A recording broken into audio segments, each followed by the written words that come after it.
Hello mga kapuso, I'm Alvin Richards and I'm gonna be answering your questions today. Wow, Antarctica. Because I think never pa ako nakapunta doon and something different and something siguro na hindi iisipin ng mga tao for holiday season. Noche Buena, definitely. Siguro hindi mawawala yung spaghetti ng lola ko. I think ngayon nga na now that she's medyo matanda na but she sees to it pa rin na she always cooks that for us because it's a family tradition to have her spaghetti all the time during Noche Buena.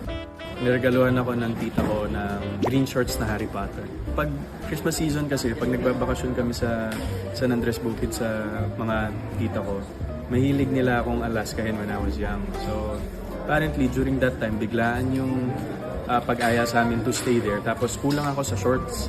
So, ang ginawa ng tita ko, may extra shorts daw siya. So, binigay siya sa aking Harry Potter na shorts. Pinasuot niya sa akin. And then, nung gift-giving na, pag abot sa akin ng regalo, yun yung shorts na sinuot ko na. Medyo may comical lang siya, backstory. I hope that whatever it is that we are going through, sana wag tayong mapagod to fight for what is true. Laban lang tayo, fighting tayo mga kapuso. Yes, after Christmas and until New Year and my birthday, the family will fly to the US for the holidays.